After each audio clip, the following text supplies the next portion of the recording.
We good? Are we recording? Hi. The DCEU has been, let's face it, pretty terrible. Like, it started with Man of Steel, Batman v Superman. I enjoyed it as a kid, still do now, but as a second movie to an entire broad DCU, it wasn't the best, let's be real. It was supposed to set up 3 Justice League movies. The third one, in fact, was supposed to release June 23rd of this year, for crying out loud. Like, how do you screw that up so badly? Well, as Marvel are kicking off the Phase 5 with the release of Ant-Man and the Wasp: Quantumania, which, by the way, was terrible and has one of the worst third acts of all time, by the way.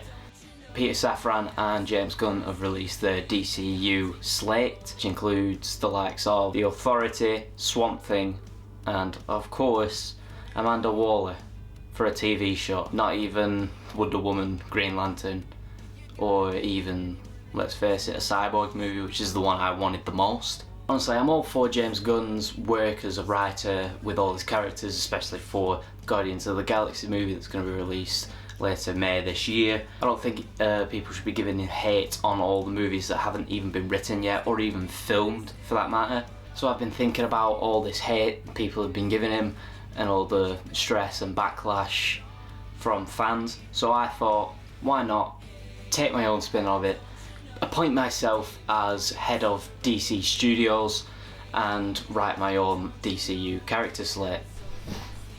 Now, I did set out some rules for myself. One of them was including the first founding members of the Justice League, so Batman, Wonder Woman, Superman, The Flash, Green Lantern.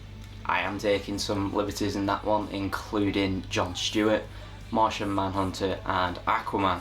So the second rule I'm imposing on myself is that the first saga of the DCU will have to include Apocalypse and Darkseid, as the MCU did the same with the Infinity Stone saga, or the Infinity Saga, should I say, with Thanos as the main villain. So the reason I'm having Darkseid as the face of the first saga is that he's the de facto villain of the Justice League.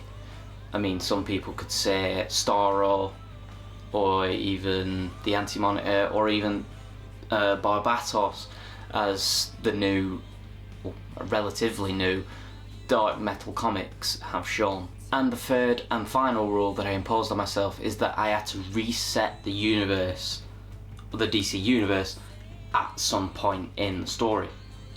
Mainly because Warner Brothers, God forbid, reset the universe before it's even finished. Don't know if it's better.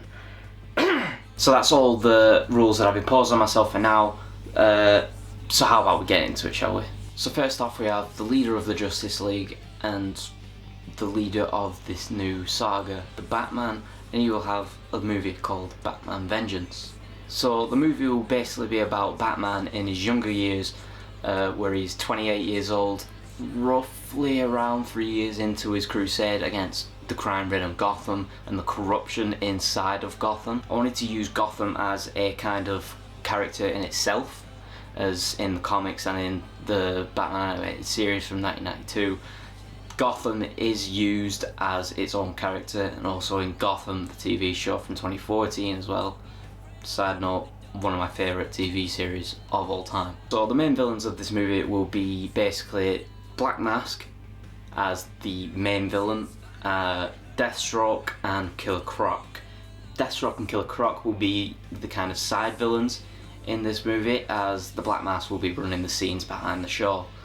Black Mask hires Killer Croc and Deathstroke to kill this urban legend named the Batman. As the Batman is taking down all Black Mask drug trades, Deathstroke and Killer Croc will basically be endangering innocents as to flood out the Batman to try and execute him in public, if you will. Also in this movie I will be having Dick Grayson, who is the first Robin and Nightwing, one of my favourite characters in DC. Dick Grayson will be helping the Batman, or trying to help the Batman, but Batman won't let him, as Dick Grayson isn't as experienced with crime-ridden Gotham as Batman is. So he kind of pushes him to a side for a minute before he comes back in the later of the movie, but we'll get to that. as in the end of the movie, Batman tracks down Black Mask, Killer Croc and Deathstroke to Black Mask's hideout. Black Mask tells Killer Croc and Deathstroke to go kill the Batman as he is in their place of work. Dick Grayson turns up, which helps balance the scales kind of, with Batman and Dick Grayson both fighting Deathstroke and Killer Croc. Killer Croc being taken by Dick Grayson, whereas Deathstroke is being taken care of Batman, because Batman and Deathstroke are on kind of the same level here. Deathstroke is a little bit more experienced as he is, well, Deathstroke. Batman and Dick Grayson both beat Deathstroke and Killer Croc, but Black Mask is able to get up onto the roof and try and escape. Dick Grayson then goes to follow him, but is taken hostage by Black Mask. Batman then follows them up to the roof and then is forced to choose who he's going to save or take down, as the Black Mask throws Dick Grayson off of a roof. Even though Dick Grayson is a circus act, he is not able to survive a fall from a 5-story building. Batman of course chooses to save an innocent life over taking down crime in Gotham, as he made a promise to Thomas and Martha Wayne by saying, "I will save everyone possible and I will not let this happen to anyone else." When Batman chooses Dick Grayson, GCPD pick up Black Mask and take him to jail. This teaches Batman on how he can trust people more with Dick Grayson and the GCPD. In this movie I did want to have a post-credit scene, as it will set up more events to happen in the DCU.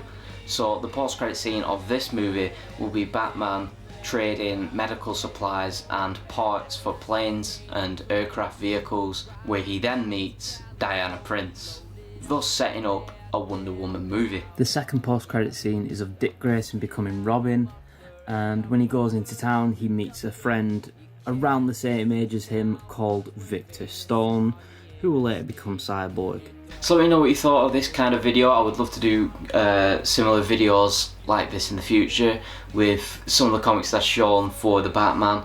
I will also show some of the comics I have of other superheroes and cover possibly some of the new superhero comics that are coming out, like the Lazarus event and the Minute War from the Flash.